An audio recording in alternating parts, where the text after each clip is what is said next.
Sebelum mulai jangan lupa dukung dan subscribe channel kami. Bismillah. Waalaikumsalam warahmatullahi wabarakatuh. Ustadz, mohon pencerahannya. Ini sudah cerah situasi, sudah bagus. Mengenai peringatan Maulid Nabi Muhammad SAW, apa hukumnya? Dan bagaimana kalau umat Islam memperingatinya? Terima kasih atas pencerahannya. Waalaikumsalam warahmatullahi wabarakatuh. Baik, saya ingin kita paham dulu akar persoalannya. Al-Quran, surah ke-61, ayat yang ke-6, paling kiri sebelah atas. Quran, surah kedua Al-Baqarah, ayat 129, paling kiri sebelah atas. Kemudian Al-Quran, surah Yunus 10, ayat 57-58. Ditutup dengan At-Taubah di dua ayat terakhir. Taib. Sudah? Nah, sekarang saya ingin coba kita membiasakan dulu untuk menilai sesuatu dengan penilaian secara ilmiah yang bersumber pada dalil-dalil yang ada, tidak sekedar menganalogikan dan main tebak-tebakan. Itu nggak baik dalam menyimpulkan hukum. Ya. Bismillah. Sekarang secara akademis, secara ilmiah, membahas sesuatu oleh para ulama diposisikan dulu, dispesialisasikan dulu dalam bentuk ta'rif namanya, definisi. Jadi kalau Anda ingin membahas sesuatu, kita harus sepakat dengan definisinya dulu. Ya, disebut dengan ta'rif. Ta'rif ini harus punya sifat jami' mani'. Jami' menghimpun semua unsur yang akan didefinisikan. Mani' mengeluarkan segala hal yang tidak terkait dengan definisi. Sehingga pembahasan kita akan fokus pada hal yang akan dibincangkan. Awas, hati-hati. Kita ingin berbicara tentang sesuatu, tapi kita tidak sepakat dengan definisinya. Bagaimana bisa menyimpulkan hukumnya? Dan kelemahan orang-orang sekarang, ketika berbicara hukum, dia tidak tahu apa yang dibincangkan. Nah, sekarang misal, kita akan bertanya tentang maulid. Apa hukumnya maulid? Kita harus sepakati dulu apa itu maulid. Awas, ini penting ini. Banyak masalah yang muncul sekarang, tapi tidak disepakati tentang ini. Banyak orang bahas tentang hukum musik. Hukum musik begini-begini. Begitu saya tanya apa itu musik, bingung dia jawab. Apa itu musik? Anda mesti sepakat dulu musik itu apa. Di zaman Nabi apa yang disebut dengan musik. Zaman sekarang apa yang disebut dengan musik. Ketika Nabi menyampaikan hukum musik, apa yang dimaksudkan oleh musik di situ. Kalau antum paham tentang definisinya, maka keluarkan turunan hukumnya. Maka lebih mengerti di situ. Nah, sekarang maulid. Apa itu maulid? Nah, sekarang begini. Maulid atau maulud? Mana yang benar? Bukan Allahu a'lam, harus cari kita.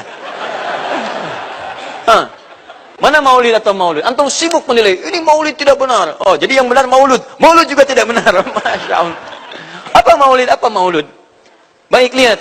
Kalau disebutkan maulid, itu waktu kelahiran. Waktu kelahiran. Awas, hati-hati nih ya, hati-hati. Ada kemarin saya lihat tulisan begitu bersemangat. Masya Allah, panjang-panjang nulis, ternyata salah paham. Pahamnya salah.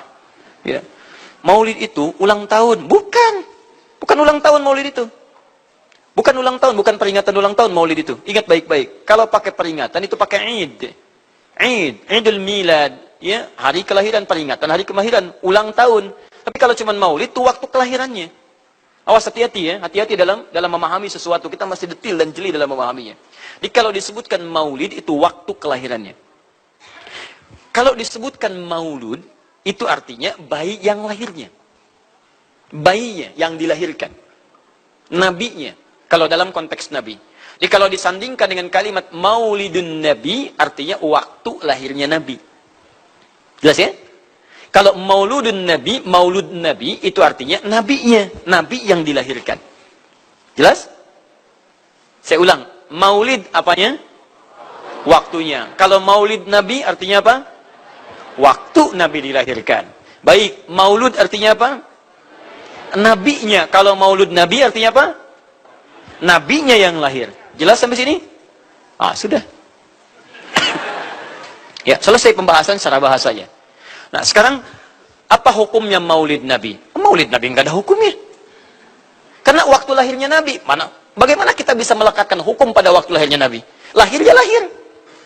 Jelas ya? Ustadz, apa hukumnya maulid Nabi? Antum kenapa? Apa hukumnya waktu lahirnya antum? Hah? Antum lahir apa hukumnya? Kapan antum lahir? Ustaz, kapan antum lahir? 11 September. Apa hukumnya? Apa hukumnya? Apa hukumnya saya lahir? Lahir ya lahir. Jelas ya? Jadi kelahiran seseorang itu nggak ada hukumnya. Qadar Allah yang menjadikan dia terlahir. Dan dengan kelahiran itu dia punya misi dalam kehidupan. Mencari bekal untuk kembali kepada Allah subhanahu wa ta'ala. Jadi kalau bertanya hukum kelahiran seseorang, lahir ya lahir. Nggak ada hukumnya di situ. Paham ya? Hukum itu terletak pada perbuatan seseorang, bukan pada kelahiran seseorang. Ketika dia berbuat dengan aspek kesadarannya, maka muncul hukum di situ. Awas, antum pun mesti belajar tentang hukum. Jangan salah menyebutkan hukum. Hukum terletak pada perbuatan, bukan pada benda, dan bukan terletak pada waktu. Jadi ketika ada perbuatan melekat pada benda dan waktu itu, maka muncul hukum. Apa hukum gelas? Halo? Tidak ada hukumnya. Tapi kalau menyebutkan apa hukum gelas yang menampung kemudian barang yang haram yang digunakan gelas ini melakukan perbuatan haram, baru muncul haram. Apa hukumnya gelas yang digunakan untuk melempar orang lain? Haram hukumnya. Apa hukumnya gelas yang digunakan menampung air minum untuk diminum dalam keadaan yang sehat? Sunnah hukumnya. Jelas ya? Apa hukumnya golok? Golok digunakan apa? Kalau digunakan menyembelih hewan kurban, maka jadi sunnah hukumnya.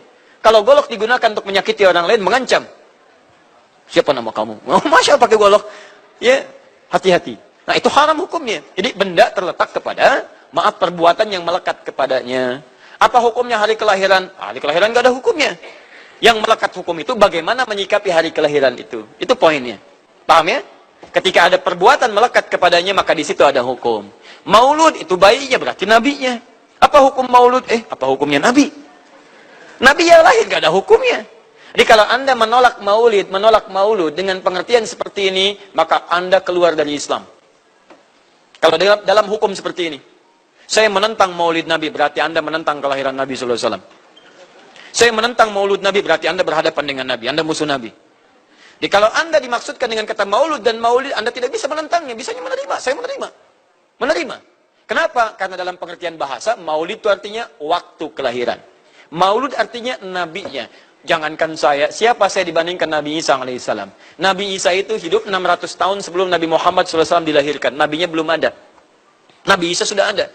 Tiba-tiba, umatnya menduga, Nabi terakhir itu Nabi Isa. Karena Nabi Isa punya sifat yang mirip di ramalan kitab, yang mengatakan Nabi terakhir itu punya sifat baik dengan masyarakat lingkungan sosialnya. Dan Nabi Isa itu lembut, luar biasa. Jangankan pada manusia, pada hewan pun, itu lembutnya luar biasa. Jalan dengan muridnya. Di perjalanan kemudian ada aliran anak sungai melihat bangkai hewan. Sudah jadi bangkai, baunya luar biasa. Kata muridnya, guru, bau sekali bangkai ini. Kata Nabi Isa alaihi salam, Al-Masih, yang disebut oleh sementara orang dengan Yesus, itu Nabi, bukan Tuhan. Nabi beliau mengatakan, kata Nabi Isa, perhatikan, begitu putih sekali dan bersih giginya. Kata muridnya, Tuan Guru, kenapa Anda mengatakan demikian? Kata Nabi Isa, karena manusia hanya akan menyampaikan apa yang ada dalam benak pikirannya. Jadi kalau pikiran Anda kotor, Anda akan melihat bangkainya saja.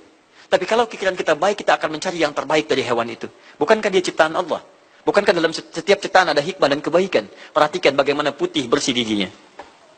Jadi kalau bangkai saja bisa menjaga kebersihan gigi, kenapa kamu yang masih hidup tidak mesti? Ya minimal, kamu jaga perasaan. Minimal jaga perasaan.